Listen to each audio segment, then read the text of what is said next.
ओम ऐं ह्रीं क्लीं चामुंडाय विचे। श्रीमद्देवी भागवत महापुराण प्रथम स्कंद सप्तम अध्याय। अथ सप्तमो अध्याय।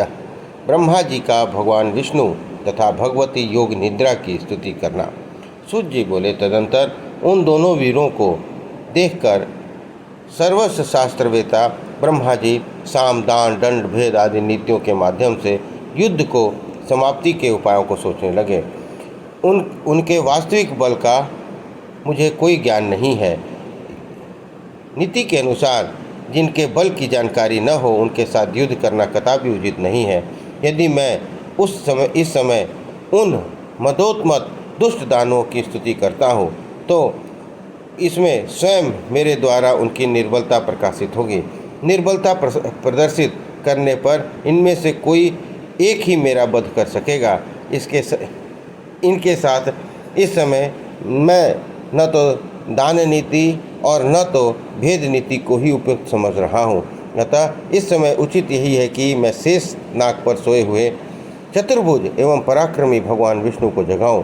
वे मेरी विपत्ति अवश्य दूर करेंगे। मन में ऐसा सोचकर कमल नाल का आश्रय लेकर पद्मयोनि ब्रह्मा जी मन ही मन दुखनाशक भगवान विष्णु के शरणागत हो गए। वे शुभ संबंधों के द्वारा योग निद्रा के कारण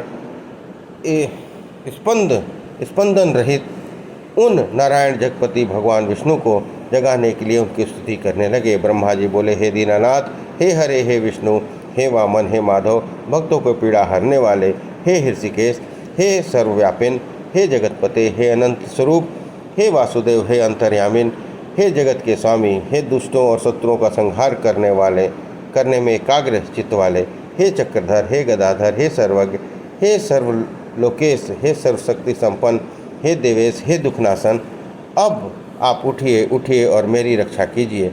हे विशंभर, हे विशालाक्ष, हे पुण्य श्रवण कीर्तन, हे जगत स्रष्टा, हे निराकार, हे सृष्टि पालन संहार के कारक, हे महाराज, ये दोनों मंदोमक्त दानव मेरा वध करना चाहते हैं। हे सर्वाधार, मैं इस समय संकटग्रस्त हूँ। क्या आप यह नहीं जानते हैं? हे महाविष्णु, मैं इस समय दुखों के अत्यधिक पीड़ित हूँ और आपके शरणागत हूँ। मेरी स्थिति में यदि आप ऐसी स्थिति में आप मेरी उपेक्षा करेंगे तो आपका जगत पालन का नियम निरर्थक हो जाएगा। इस प्रकार स्तुति करने पर जब योग निद्रा में लीन भगवान विष्णु नहीं जागे तब ब्रह्मा जी विचार किया कि भगवान विष्णु अवश्य ही शक्ति के अधीन होकर योग निद्रा के वश में गए हुए हैं, जिससे वे धर्मात्मा नहीं जाग रहे हैं। अब दुख से पीड़ित मैं इस समय क्या करूं?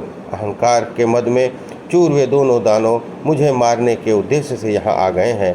अब मैं क्या करूं और कहाँ जाऊं? अब तो मुझे शरण देने वाला कोई भी नहीं है। इस प्रकार मन ही मन सोचते हुए एक निष्कर्ष पर पहुँच कर एकाचित हो उन भगवती योग निद्रा की स्तुति करने लगे। उन्होंने अपने मन में यह दृढ़ विचार कर लिया कि वे ही महाशक्ति मेरी रक्षा करने में समर्थ हैं, जिन्होंने भगवान विष्णु को ही चेतनाहीन और निष्पद कर दिया है। इस श्लोक में जैसे मृत प्राणी को शब्द आदि गुणों का आभास नहीं हो पाता, उसी प्रकार निद्रा के कारण अपने नींद मुदे हुए भगवान विष्णु कुछ भी जान सकने में असमर्थ हैं। मेरे द्वारा नानाविध स्तुति किए जाने पर भी भगवान विष्णु निद्रा का त्याग नहीं कर रहे हैं।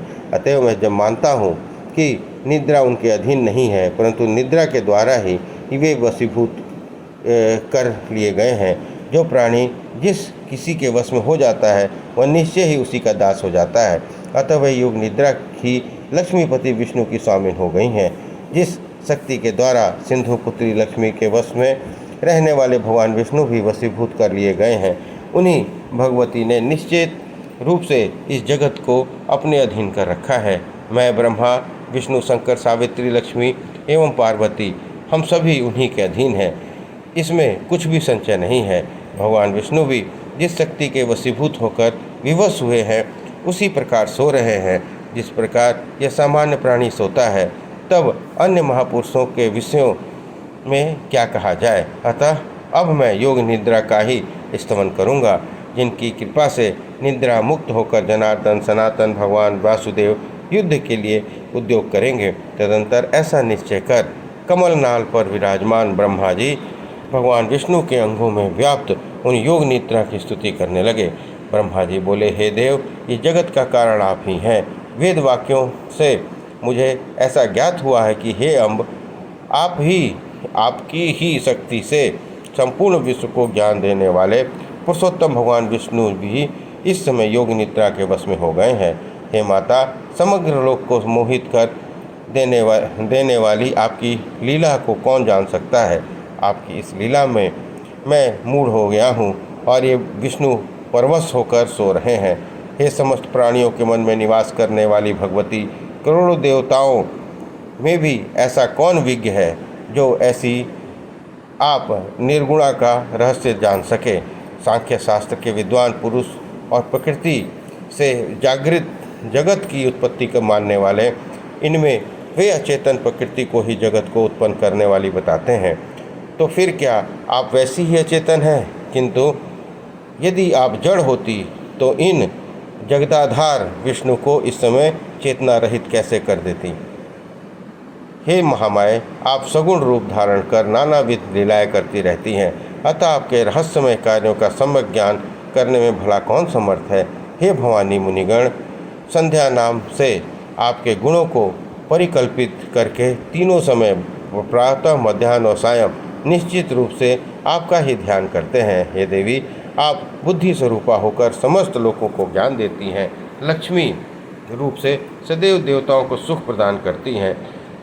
हे माता, संपूर्ण प्राणियों में कीर्ति, मति, धृति, कांति, श्रद्धा, रति रूप में आप ही विद्यमान हैं। हे देवी, प्रगाढ़ निद्रा में वसीभूत विष्णु को देखकर विषम दुख की स्थिति को प्राप्त हुए मुझको यह प्रमाण मिल गया है कि आप ही निसंदेह संपूर्ण जगत की जननी हैं। इस विषयों में अब करोड़ों तर्क वितर्क की कोई आवश्यकता नहीं है। हे देवी, आप वेद शास्त्रों के पारदर्शी विद्वानों की समझ से भी परे हैं और वेद भी आपको परिपूर्ण रूप से नहीं जानते, क्योंकि उन वेदों की उत्पत्ति का भी कारण आप ही हैं। आपका यह संपूर्ण रहस्यमय क्रियाकलाप सबको प्रत्यक्ष दिखाई देता है। इस संसार में कौन ऐसा बुद्धिमान प्राणी है जो आपके संपूर्ण चरित्र को जानने में समर्थ है। स्वयं मैं, ब्रह्मा, विष्णु, शंकर, देवगण, अन्य मुनिवृंद तथा मेरे तत्वज्ञ पुत्र लोग भी उसे नहीं जान सके हैं। संपूर्ण लोक में आपकी महिमा का वर्णन कोई नहीं कर सकता। हे देवी, यदि यज्ञों में वैदिक विज्ञान हवन कर्म के समय आपके स्वाहा नाम का उच्चारण न करें तो दीवगण और यज्ञ भाग प्राप्त नहीं कर सकते। अतएव आप ही देवताओं का भी भरण पोषण करती हैं। हे भगवती, आपने पहले ही समय समय पर दैत्यों का उत्पन्न किए गए भयों से हमारी रक्षा की है, उसी प्रकार इस समय भी हमारी रक्षा करें। मैं आपकी शरण में हूँ। हे देवी, हे वरदे, मधु के साथ भयानक इस कैटभ को देखकर मैं अत्यंत भयक्रांत हूँ। आपकी योग माया ने भगवान विष्णु के शरीर के सभी अवयवों को अपने वश में कर रखा है, अतः वे मेरी इस विषम विपत्ति को नहीं जान रहे हैं। वे महानुभाव भावे या तो इस समय यदि आदि देव को मुक्त कर दें या इन दोनों महादैत्यों का वध कर दें, इनमें से आपको जो उचित जान पड़े वह कीजिए। हे देवी, जो मंदबुद्धि प्राणी आपके विशिष्ट महिमा को नहीं जानते, वे ही विष्णु और शंकर आदि की आराधना करते हैं। हे जननी, आप प्रत्यक्ष प्रमाण के रूप में आपकी महिमा देख रहा हूँ कि भगवान विष्णु की प्रगाढ़ निद्रा के वशीभूत होकर सो रहे हैं। आपकी शक्ति के वश में पड़े अपने पति भगवान विष्णु को इस समय सिंधु सुता लक्ष्मी भी नहीं जगा सकती, क्योंकि वे भगवती, मुझे ऐसा प्रतीत होता है कि आपने ही बलपूर्वक लक्ष्मी को भी शयन करने के लिए विवश कर दिया है, जिसमें वे भी नहीं जाग रही हैं। हे देवी, इस संसार में ही प्राणी धन्य है जो आपके चरण का भक्ति भाव रखते हैं। अन्य देवताओं की उपासना त्याग कर आपने ध्यान में लीन रहते हैं और अपने ही संपूर्ण कामनाएं पूर्ण करने वाली कामधेनु और समस्त लोक की जननी मानकर आपका भजन करते हैं। बुद्धि, कांति, यश, शुभ वृत्ति आदि गुण इस समय भगवान विष्णु का परित्याग कर कहाँ चले गए हैं। हे भगवती, अतिशय मान वाली आप ही की शक्ति ये भगवान विष्णु इस समय निद्रा के वशवर्ती हो गए हैं।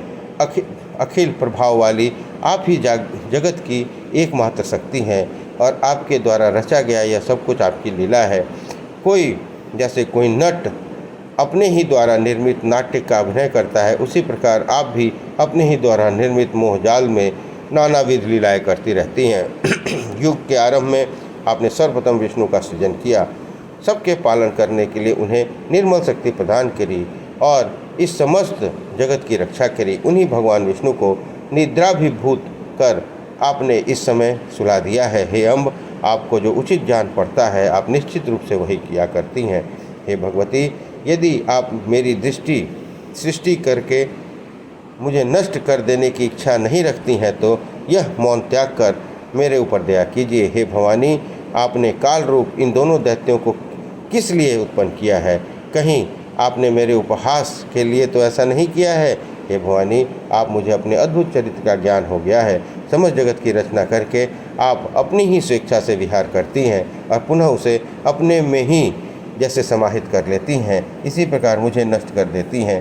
तो इसमें कोई विचित्र बात नहीं है। हे माता, यदि आप यही चाहती हैं तो मेरा वध कर दीजिए। हे जगदम्बिके, मेरा मरण जनित दुख की लेस मात्र भी चिंता नहीं है। हाँ, आपको यह महान कलंक अवश्य लगेगा कि आपने जिसे सर्वप्रथम सृष्टिकर्ता बनाया उसे दैत्य ने मार डाला।